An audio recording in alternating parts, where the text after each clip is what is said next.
नमो बुद्धे। सर्वप्रथम मैं भगवान बुद्ध और उनके मार्गदर्शक धर्म के प्रति नमन करता हूँ।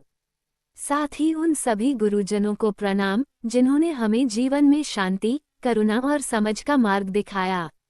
मित्रों, आज हम बात करेंगे मन के स्वभाव, उसके भ्रम और उसे शांति की ओर ले जाने के उपाय के बारे में। हम सभी जानते हैं कि मन ही सबसे बड़ा शत्रु और सबसे बड़ा मित्र है।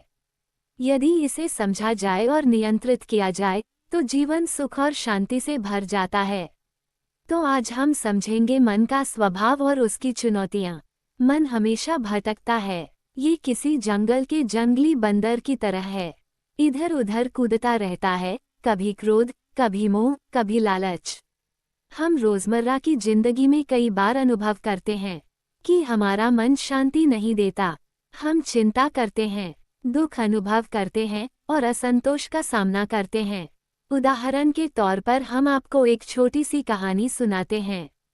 एक भिक्षु जंगल में ध्यान कर रहे थे। उन्होंने सोचा, आज मैं ध्यान करूंगा, मन शांत रहेगा। पर थोड़ी देर में पुराने दुख याद आए, क्रोध और मोह आए। भिक्षु परेशान हो गए। उन्होंने भगवान बुद्ध से पूछा, भगवान, मेरा मन क्यों भटक रहा है?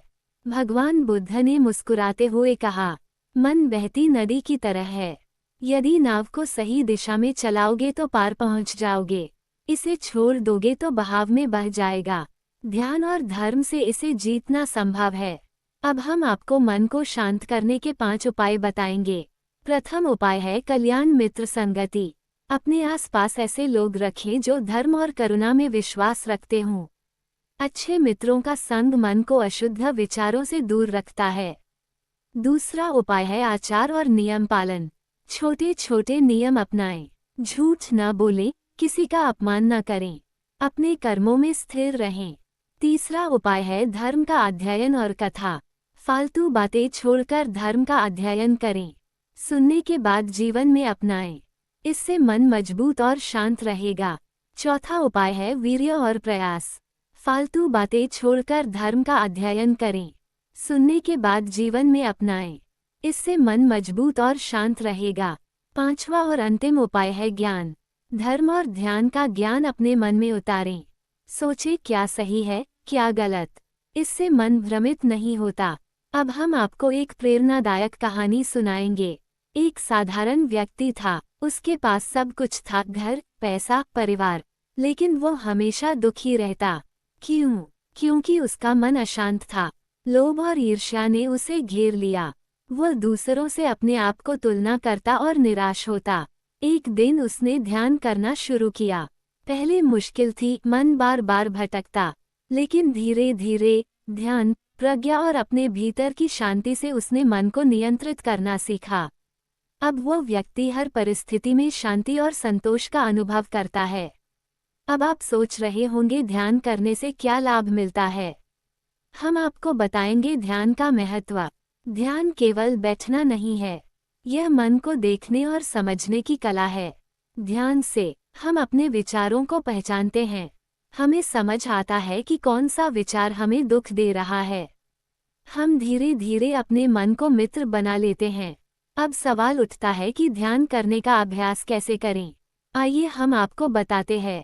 प्रतिदिन 10 मिनट शांत जगह पर बैठें। आंखें बंद करें, सांस पर ध्यान दें। मन में आने वाले विचारों को सिर्फ देखें, उन्हें पकड़ने या तर्क करने की जरूरत नहीं। यही अभ्यास आपको धीरे धीरे आंतरिक शांति देगा। मन को नियंत्रित करने का सार। मन कभी कभी शत्रु बन जाता है। ये क्रोध, मोह, लोभ और अहंकार से भरा रहता है। यदि इसे नियंत्रित न किया जाए तो ये जीवन को दुख और अंधकार में ढक देता है। ध्यान, धर्म और करुणा से मन को नियंत्रित कर सकते हैं। एक उदाहरण के तौर पर एक और कहानी सुनाते हैं। एक भिक्षु ने अपने मन को नियंत्रण में करने के लिए प्रतिदिन ध्यान किया। पहले क्रोध और लोभ आते, पर समय के साथ अभ्यास और सत्संग से मन शांत हुआ। अब वही भिक्षु अपने आसपास के लोगों को करुणा और शांति का संदेश देता है। प्रिय मित्रों, याद रखिए, मन को नियंत्रित करना कठिन है, पर असंभव नहीं। कल्याण मित्र, ध्यान साधना, धर्म का अध्ययन और प्रज्ञा से आप इसे नियंत्रित कर सकते हैं। मन जितना शुद्ध होगा, जीवन उतना सुखी और शांत होगा। हम आशा करते हैं आपको हमारे यह उपाय पसंद आए होंगे। इन्हें अपने जीवन में अपनाएं, आपका मन जरूर शांत होगा। आप सभी का सदा कल्याण हो।